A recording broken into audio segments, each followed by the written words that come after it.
Hello hackers, I hope you all are doing good. This is Ashish Kumar. Once again, welcome you all to WSCube Cyber Security. Learners, आज की इस video में हम बात करने वाले हैं secure connections using Linux networking commands. किस तरीके से हम सिक्योर कनेक्शंस क्रिएट कर सकते हैं बातचीत करने के लिए, कम्युनिकेशन करने के लिए, वो भी लिनक्स नेटवर्किंग कमांड्स की मदद से। यानी हम कमांड लाइन की मदद से सिक्योर कनेक्शंस कैसे बनाएं। अब बिना देरी करते हुए से स्टार्ट करेंगे लर्नर्स, जिसकी मदद से आप किसी भी मशीन से बात कर सकते हो ताकि कोई भी आपके डेटा को, आपके ट्रांजैक्शंस, आपकी बातचीत को रीड ना कर सके, क्योंकि आपने उसे सिक्योर बना दिया। एंड अगर आप इस ethical hacking cyber security field में अपना करियर बनाना चाहते हैं, आप इसे एक पैशन के तौर पे देखते हैं, तो in that case learners, WSCube Tech आप सभी के लिए क्या गया है WSCH वर्जन 3, WSCube Tech का complete ethical hacking boot camp which is powered by AI से लैस एक ऐसा कोर्स जो स्पेशली आप लोगों के लिए डिजाइन करा गया है, जो वैसे तो एक बिगनर्स करिकुलम है लर्नर्स, लेकिन ये आप लोगों को काफी डेप्थ और प्रैक्टिकल लेवल तक के टॉपिक्स भी सिखाएगा। और इतना ही नहीं, आपके स्किल्स को बेस्ट लेवल पे शार्प करने के लिए आपको यहाँ पे projects, cheat sheets, notes, case studies और कोर्स कंप्लीशन सर्टिफिकेट भी प्रोवाइड कराया जाएगा। आपकी daily classes live zoom app के जरिए होगी, जहां पे आप अपने मेंटर से डायरेक्टली इंटरेक्ट कर पाएंगे। आप अपने डाउट्स, अपने प्रॉब्लम्स और करियर को लेकर आपको जो सपोर्ट चाहिए अपने मेंटर से, वो आप डायरेक्टली ले पाएंगे। एक कंप्लीट रोड मैप आप मेंटर की मदद से बना पाएंगे। सो लर्नर्स, अगर हम एथिकल हैकिंग और साइबर सिक्योरिटी को एक पैशन के तौर पे देखते हैं, उसमें करियर बनाना चाहते हैं, then don't waste your time, just grab this opportunity now. नीचे डिस्क्रिप्शन में आप सभी को फॉर्म लिंक मिलेगा, जिस पर क्लिक करके आप अभी इनरोल कर पाएंगे WSCH वर्जन 3 में,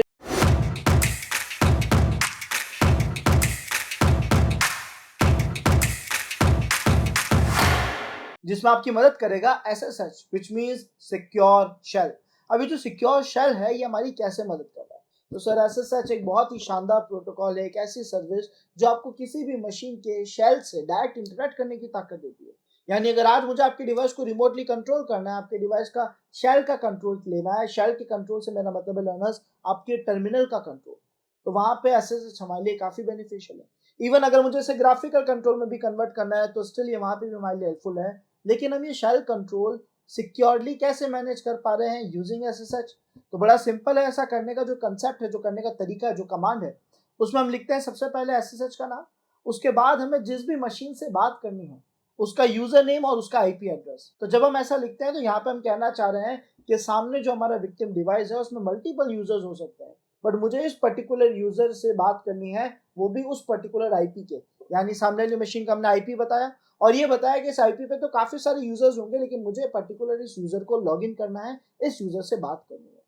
जब आप ऐसा करोगे, तो नॉर्मली तो ये आपसे यूजर नेम पासवर्ड मांगेगा। अगर वहां सिक्योरिटी लगा रखी है, अगर वहां SSH के बेसिक क्रेडेंशियल्स लगाए हैं जो बाय डिफॉल्ट होते हैं, तो वो आपसे कहेगा कि अगर आपको सामने वाली मशीन से बात करनी है, तो यूजर नेम और पासवर्ड दो। नो डाउट यूजर नेम तो हम पहले ही दे चुके हैं, तो हम यहाँ पे पासवर्ड मेंशन करके कनेक्शन क्रिएट करें। इसके बाद लर्नर्स, अगर आप डायरेक्टली पूरा कनेक्शन नहीं बनाना चाहते हैं, आपका काम है फिलहाल केवल कोई फाइल शेयर करना, फाइल ट्रांसफर करना, तो वहां पे आप SCP को ज्यादा प्रेफर करेंगे, जो कि है सिक्योर फाइल कॉपी। SSH की मदद से ही, उसी के कंसेप्ट की मदद से, ये फाइल को सिक्योरिटी के साथ ट्रांसफर करने में मदद करता है। यूज लेने का तरीका बहुत आसान है। आपने SCP लिखा, आपको किस फाइल को कॉपी करना था, यानी सोर्स फाइल, उसका एड्रेस आपने दे दिया। उसके बाद आपको किस डेस्टिनेशन पे कॉपी करना है, तो आपने पहले IP बताया, उस IP के किस यूजर से आपको बात करनी है आपने वो बताया, और उसके किस लोकेशन पे आपको ये फाइल कॉपी करनी थी, पेस्ट करनी थी, वो आपने बता दिया। तो हमने कहा कि होम यूजर नाम का फोल्डर है, वहां पे आप पेस्ट कर दो, किस मशीन में, इस मशीन में, और किस यूजर की आईडी से, इस यूजर की आईडी से। तो इस तरीके से हम SCP की मदद से सिक्योरली फाइल्स को कॉपी कर पाते हैं। बात करते हैं नेक्स्ट कमांड की, एक और इंटरेस्टिंग कमांड, जो है RSYNC। ये क्या काम कर रहा है? तो सर, इसका काम है सिंक्रोनाइज फाइल सिक्योरली। अब सिंक्रोनाइज का मतलब केवल कनेक्शन नहीं है, यहाँ पे ये फाइल्स का ट्रांसफर जो है वो मैनेज करने में मदद कर रहा है, बट केवल ट्रांसफर नहीं, उस ट्रांसफर में उसे अच्छे तरीके से सिक्योर करना, उसे कंप्रेस करना, उसका आर्काइव बनाना, ये सारी चीजों में भी मदद करता है। एग्जाम्पल के तौर पे, अगर आज हमने RSYNC लिखा और इसके आगे लिख दिया -A, V और Z। ए का मतलब है लर्नर्स यहाँ पे कि हम एक आर्काइव फाइल बनाना चाहते हैं, जिसकी प्रॉपर्टीज हैं कि फाइल को एज इट इज उसे कंप्रेस कर देगा बिना उसकी साइज छेड़े, उसे एक जिप फोल्डर में डाल देगा बिना उस फाइल की साइज से मॉडिफिकेशन करे, सारे डेटा को एक जिप फाइल में रख देगा जिससे उसकी साइज चेंज नहीं होगी। ये आर्काइव का काम है। लेकिन इसके साथ जो हमने ऑप्शन यूज दिया है Z, इसका मतलब है कंप्रेशन। इट मीन सारी फाइल को या किसी एक फाइल को अगर आपने एक जिप फाइल में रखा है तो वो कंप्रेस भी होनी चाहिए, उसकी साइज पे भी फर्क पड़ना चाहिए। तो इस डेटा को जिप तो जरूर करेगा बट उसकी साइज भी कम होगी, वो कंप्रेशन कहलाता है। उसके बाद हमने यहाँ पे वी लिखा है विच मीन्स वर्बस, जो भी काम कर रहे हो डिटेल में बताओ। तो हमने एक फाइल को वर्बसली यानी डिटेल में हमें रिजल्ट मिले उस हिसाब से उसे कंप्रेस भी करा, उसे आर्काइव भी करा, और हमने उस फाइल का नाम बता दिया कि सारी चीजें किस पे करनी है, file.txt पे। अब ये करने के बाद इस फाइल को कहीं ट्रांसफर करना होगा क्योंकि सिक्योर कम्युनिकेशंस की हम बात कर रहे हैं। तो यहाँ पे हमने ये जो आईपी था इसके इस यूजर के और इस लोकेशन पे डेटा को ट्रांसफर कर दिया, जो कि कंप्रेस्ड और आर्काइव टाइप में फॉर्मेट में सामने पहुंचेगा। अब बढ़ते हैं learners last but not least command की तरफ, एसएसएच कीजैन। व्हाट इज एसएसएच कीजैन, क्या काम आ रहा है? तो कीजैन का मतलब है की जनरेट करना। कौन सी की? सर जब आप नेटवर्किंग में बात करते हो आपके ट्रांजेक्शन आपकी बातचीत को सिक्योर करने के लिए प्राइवेट और पब्लिक कीज के कंसेप्ट को यूज किया जाता है ना। इंक्रिप्शन का एक बहुत ही स्ट्रॉन्ग कंसेप्ट असिमेट्रिक इंक्रिप्शन जो हम पढ़ते हैं, प्राइवेट और पब्लिक कीज होती है जिसकी मदद से आप डेटा को सिलेक्ट कर पाते हो कि कौन इस डेटा को देख सकता है, कौन नहीं देख सकता है, किसके पास उस डेटा को एक्सेस करने की, एडिट करने की पावर्स होनी चाहिए, किसके पास नहीं होनी चाहिए। तो अब ये जो सिक्योरिटी का कंसेप्ट है प्राइवेट एंड पब्लिक की का, इसे आप यहाँ पे यूज दे सकते हो। तो एसएसएच कीजैन क्या करेगा? आपके लिए की जनरेट कर देगा आपके इंस्ट्रक्शंस के हिसाब से। जैसे हमने आपको इंस्ट्रक्शन दिया, हमने कहा भी एसएसएच कीजैन को क्या की बनाओ जिसका जो टाइप है वो रहेगा आरएसए और उसकी जो साइज है, उसकी जो बिट साइज रहेगी वो रहेगी 4096। तो इसने मेरे डेटा को इंक्रिप्ट कर दिया। इट मींस यहाँ पे इसने मेरे लिए की जनरेट कर दी, इंक्रिप्टेड फॉर्मेट में की जनरेट कर दी, वो भी प्राइवेट और पब्लिक की। अब जो हमारी प्राइवेट की है वो होती है केवल ओनर के पास, ताकि वो अपने डेटा को मैनेज एक्सेस जो चाहे कर सके। लेकिन जो पब्लिक की है वो यूजर को दी जाती है लिमिटेड पावर्स के साथ, है ना, ताकि केवल वही यूजर उस फाइल को एक्सेस कर सके, जहां जहां पब्लिक की भेजो केवल वही उस फाइल को एक्सेस कर सके, उस फाइल को रीड कर सके। तो हम जो भी फाइल सेंड करना चाहेंगे उससे पहले अगर हम ऐसे की जनरेट कर लें तो हमारे ट्रांजेक्शन सिक्योर हो जाएंगे। ये कैसे हो सकता है मैं आपको बता देता हूँ। विदाउट पासवर्ड आप कैसे की मदद से अपना जो ऑथेंटिकेशन है वो कर पाओगे, इसे हम चेक करते हैं। एक एक कमांड को ट्राई करेंगे। तो चलते हैं हमारी मशीन्स की तरफ। सो लर्नर्स इन कमांड्स को प्रैक्टिस करने के लिए हमने हमारे दो ऑपरेटिंग सिस्टम्स को चालू करा है। एक हमारा काली लिनक्स है ना, जिससे हम बात करना चाहेंगे। एक हमारा काली लिनक्स है और दूसरा है हमारा मेटास्प्लॉइटेबल टूल। तो हम क्या करेंगे कि सर काली की मदद से मेटास्प्लॉइट से बात करने की कोशिश करेंगे। तो अगर आप मेटास्प्लॉइटेबल मशीन में जाएं, फिलहाल इसे लॉगिन करने की जरूरत आपको नहीं पड़ेगी। स्टिल अगर आप लॉगिन करना चाहते हो तो इसके क्रेडेंशियल है यूजर या फिर एमएसएफ एडमिन और एमएसएफ एडमिन, है ना, बट अभी हम लॉगिन नहीं करेंगे। हम गए हमारी काली मशीन में लॉगिन करने के बाद हम मेटास्प्लॉइटेबल से बात करने की कोशिश करेंगे। तो आप चाहें तो एक काम जरूर कर सकते हैं, आप मेटास्प्लॉइटेबल में जाइए, यहाँ पे लिख दीजिए MSF admin for user name and MSF admin for password. Login करने के बाद लर्नर्स आप यहाँ पे कमांड रन करेंगे ifconfig। जब लिख के आप एंटर प्रेस करेंगे तो ये आपकी मशीन की डिटेल्स, जो आईपी की डिटेल्स है, नेटवर्किंग की डिटेल्स है, वो दिखाएगा। तो हमें यहाँ पे पता पड़ चुका है कि हमारा मशीन का जो ETS0 डिवाइस है उसका आईपी है 192.168.1.130। अब हम चलते हैं काली मशीन में। हमने काली मशीन को लॉगिन कर लिया। सो हमारी काली मशीन स्टार्ट हो चुकी है। आप sudo su की मदद से रूट परमिशन जरूर ले लीजिएगा। फिलहाल मैंने बाय डिफॉल्ट रूट यूजर को ही लॉगिन करा है तो हमें जरूरत नहीं पड़ेगी, है ना। स्टिल आप एंटर प्रेस करेंगे तो एडमिन पावर्स मिल जाती है। अब हम आगे का कमांड रन करेंगे। हमने यहाँ पे कमांड लिखा सबसे पहले SSH, विच मीन्स कि हम SSH सर्विस को यूज लेना चाहते हैं और सामने वाली मशीन से बात करना चाहते हैं। तो सामने वाली मशीन के कौन सी यूजर से बात करना है? हमने कहा अगर यूजर नाम का यूजर है उससे बात करना है तो एट लिखने के बाद लिखने के बाद सामने वाली मशीन का आईपी लिखेंगे, विच इज 192.168.11.129। आई थिंक यही हमारी सामने वाली मशीन का आईपी था। क्रॉस चेक कर लेते हैं। 192.168.111.130 है, तो हमने यहाँ पे भी 130 मेंशन कर दिया। और जब हमने एंटर प्रेस करा लर्नर्स तो SSH इस मशीन से बात करने जाएगा, कम्युनिकेशन करने जाएगा। अगर ये मशीन ओपन है, हमसे बात करने को रेडी है, तो ये मैं रिप्लाई में कहेगा अपना पासवर्ड लिखो। सो लर्नर्स जब हमने कमांड लिख के एंटर प्रेस करा तो इसने हमें कनेक्शन बनाने की कोशिश करी, बट एक एरर लेकर आया। बहुत नॉर्मल सा, एक बहुत जनरल सा एरर है। ये कह रहा है कि हम सामने वाली मशीन से नेगोशिएट नहीं कर पा रहे, बात नहीं कर पा रहे। रीजन क्या है?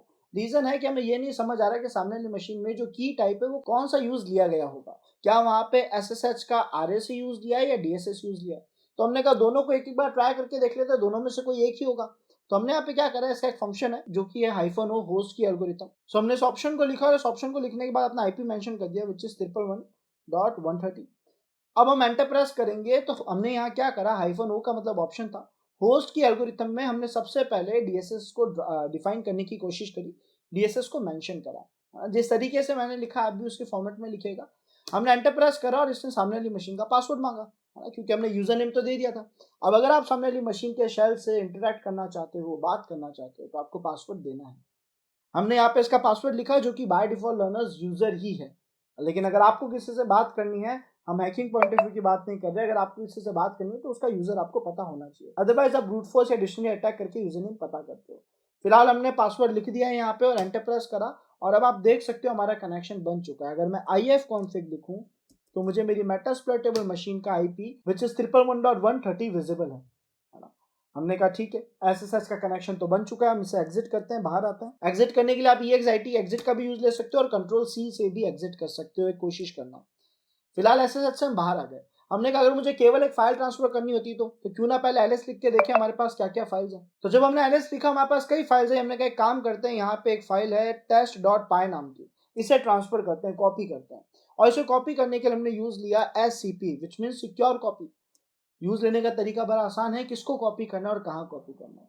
तो हमने इसे बताया कि यहाँ पे test.py नाम की एक फाइल है, उसे कॉपी करो। और कहाँ कॉपी करना है, तो उसे सामने वाली मशीन जो है जिसका यूजर नेम यूजर है एट उसका IP एड्रेस विच इज 192.168.111.130, इसमें हमें कॉपी करना है, इस फाइल को ले जाना है। और यहाँ भी, और इसमें भी कहाँ ले जाना है, तो हमने लोकेशन दी कि सर यहाँ पे नो डाउट होम फोल्डर होगा, उसमें यूजर नाम का फोल्डर होगा। और क्यों होगा, क्योंकि सर आप इसी यूजर को तो लॉगिन कर रहे हो, जब इस नाम का यूजर नेम है तो फोल्डर भी होगा 100% गेस्ट यूजर वाले फोल्डर में। होम के अंदर सारे गेस्ट यूजर होते हैं, तो हमने कहा यूजर के अंदर इसे कॉपी कर दो।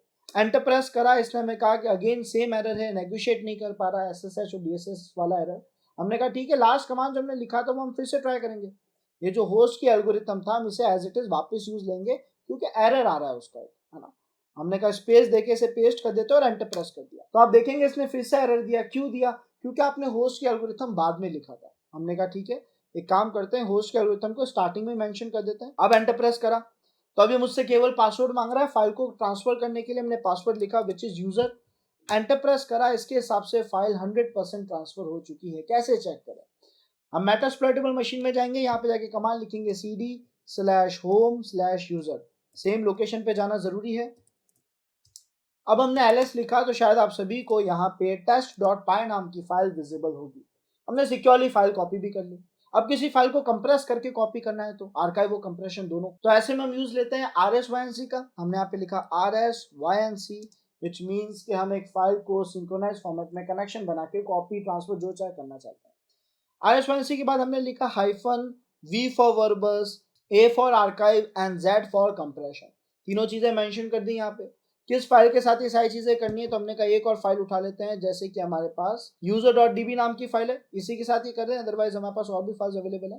तो SQLi.txt नाम की फाइल थी, उसके साथ ऐसा कर देते हैं। हमने यहाँ पे लिखा SQLi.txt और इसे ट्रांसफर कहाँ करना है, तो सर यूजर नाम था सामने वाली मशीन का, उसका जो एड्रेस था वो था 192.168.111.130 और उसका जो लोकेशन था जहां हम कॉपी करना चाहते हैं वो लोकेशन था होम फोल्डर के अंदर यूजर फोल्डर। हमने सारा डेटा मेंशन कर दिया है, फाइल ट्रांसफर कैसे करनी है, कंप्रेस करके आर्काइव करके एक फाइल को ट्रांसफर करना है और एंटर प्रेस कर दिया। सेम एरर फिर से हमारे पास आया है और वो हमारे SSH DSS वाला ही एरर है। तो हमने यहाँ पे उसका जो सॉल्यूशन था वो पेस्ट कर दिया, एंटर प्रेस करा। अब इस बार हमें इसने जो एरर दिखाया उसे देखते हैं वो एरर क्या और वो सॉल्व कैसे होगा। सो लर्नर्स, यहाँ ये ऑप्शन है, कमांड हमें बता रहा है कि SSH DSS को समझ नहीं पा रहा, शायद ये -O ऑप्शन इस तरीके से यहाँ काम अच्छे से ना करे, तो क्यों ना हम इसकी जगह दूसरा कमांड जो कि RSYNC सपोर्ट करता है वही मेंशन करें। हमें होस्ट की एल्गोरिथम बताना जरूर है, लेकिन हर टूल का कमांड डिफरेंट हो सकता है उसे मैनेज करने के लिए। सो लर्नर्स, अब जो हमने यहाँ पे कमांड लिखा उसमें हमने लिख दिया हमारा RSYNC, शायद दो बार हमने मेंशन कर दिया, इसे हटा देते हैं। उसके बाद हमने यहाँ पे लिख दिया AVZ विच मीन्स कि सर हमें आर्काइव बनाना है, वर्बसली सारा काम करना है और कंप्रेस भी करना है। -E में हमने एल्गोरिथम टाइप डिफाइन कर दिया कि सामने जो है कौन सा इंक्रिप्शन या कौन सी टेक्निक सपोर्ट हो रही है, तो हमने SSH DSS मेंशन कर दिया। किस फाइल को कॉपी करना है, कहाँ कॉपी करना है वो भी मेंशन कर दिया। अब एंटर प्रेस करके देखते हैं कैसा रिस्पॉन्स देता है। हमने एंटर प्रेस करा, स्टिल हमें सेम एरर दे रहा है। सो लर्नर्स, हमने हमारे कमांड्स में यहाँ कुछ डिफरेंस लेकर आए। हमने क्या करा, हमने सबसे पहले RSYNC का यूज ले लिया, उसमें हमने कंप्रेशन, वर्बस और जिप का बात कर दी, यानी आर्काइव की बात कर दी। फिर हमने -E के अंदर जो इसका टाइप था वो थोड़ा अच्छे से डिफाइन कर दिया। हमने कहा कि जो SSH का होस्ट की एल्गोरिथम यूज लेना है वो DSS है। हमने कमांड मेंशन कर दिया कि इस चीज का ध्यान रखें साथ में। उसके बाद हमने बता दिया किस फाइल को और कहाँ ट्रांसफर करना है। हमने एंटर प्रेस करा, इसने हमसे डायरेक्टली पासवर्ड मांगा। हमने पासवर्ड लिखा, एंटर प्रेस करा और फाइल सक्सेसफुली ट्रांसफर हो चुकी है। लेकिन सर अगर हम यहाँ पे इंक्रिप्शन कीज की मदद से, पब्लिक एंड प्राइवेट कीज की मदद से ट्रांजेक्शन करना चाहते, ट्रांजेक्शन को और सिक्योर बनाना चाहते, तो उसके लिए लर्नर्स हम यूज लेंगे SSH कीजन। तो हम यहाँ पे लिखा SSH कीजन, एंड हमें ये आइडिया नहीं है कि कैसे वर्क करेगा, तो हमने सबसे पहले -t के जरिए टाइप डिफाइन करा, जैसा हमने देखा था।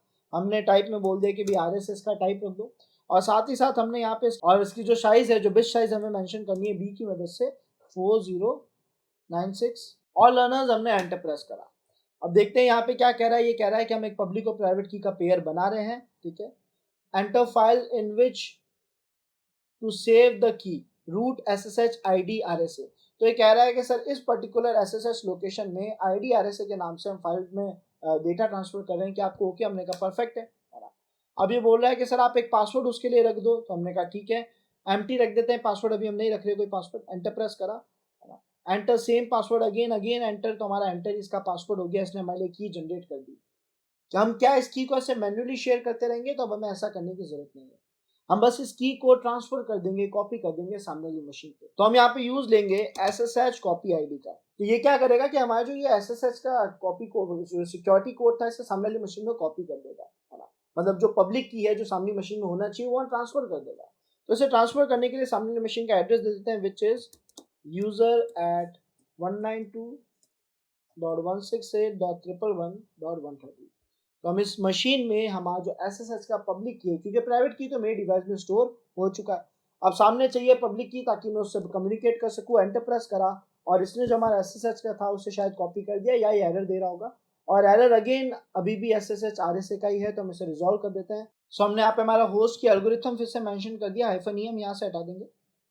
एंटर प्रेस करा, अगेन एरर दे रहा है, तो लेट्स सी इसे हम कैसे मैनेज करेंगे। हम इसे स्टार्टिंग में पेस्ट करके देखते हैं। सो लर्नर्स, जैसे ही हमने कमांड रन करा, इसने फिर से हमसे पासवर्ड मांगा है। वैसे नहीं मांगना चाहिए क्योंकि हमने कीज ट्रांसफर कर दिए, बट अभी भी अगर ये पासवर्ड मांग रहा है, इट मींस इसकी कॉन्फ़िगरेशन में कुछ गड़बड़ है। शायद ये जो हमारा की सपोर्ट है, जो SSH का की सपोर्ट है, शायद ये उसको वर्क नहीं कर रहा है, उसके साथ काम नहीं कर रहा है। तो हमने इसे Ctrl+C करके रोका, और उसके बाद हम फिर से इसे अप्लाई करने के लिए और इसे सही करने के लिए इसकी कॉन्फ़िगरेशन में चेंजेस करेंगे। तो यहाँ पे हमने हमारे एक और कमांड को यूज दिया, जिसमें हमने नैनो फाइल एडिटर का नाम लिख दिया है, SSH की कॉन्फ़िगरेशन फाइल का एड्रेस लिख दिया। एंटर प्रेस करा, हम इसकी कॉन्फ़िगरेशन में आ चुके हैं। स्क्रॉल डाउन करेंगे और देखेंगे कि जो पब्लिक की का ट्रांसफर हम कर रहे हैं, ये अलाउ है या नहीं। तो जब आप स्क्रॉल डाउन करोगे, ऑथेंटिकेशन के जस्ट बाद में आप देखोगे पब्लिक की ऑथेंटिकेशन यस तो है, पर वो कमेंट है। आपको उसके आगे से हैश हटाना है ताकि लाइन एक्टिवेट हो जाए, इसे सेव करना है। और साथ ही साथ इसके जस्ट नीचे ये जो ऑथराइज्ड की फाइल है, इसको भी हमें एक्टिवेट करना है। भाई की फाइल कहाँ रखी हो, लोकेशन हमें कंफर्म करनी है ना। तो हमने कंफर्म कर दिया, ऑथराइज्ड की फाइल को भी कंफर्म कर दिया है, -SSH ऑथराइज्ड की या फिर -SSH ऑथराइज्ड की 2, दोनों में से किसी एक नाम से होगी। हमने दोनों अप्लाई कर दिए। सेव करते हैं और ट्राई करते हैं। Ctrl+S से सेव, Ctrl+X से एग्जिट, और एक बार सर्विस को रिस्टार्ट कर दें। systemctl start SSH और restart SSH। SSH service restart हो गई है। फिर से कनेक्शन बना के देखेंगे। सो लर्नर्स, अब हमने हमारा कमांड रन करा और आप देखोगे विदाउट पासवर्ड इसने हमारा कनेक्शन बना दिया। आई होप लर्नर्स आज का वीडियो सभी को पसंद आया होगा, जहां पे हमने secure connections, securely file transfer करना सीखा using Linux commands. Thanks for watching this video. मिलते हैं नेक्स्ट वीडियो में।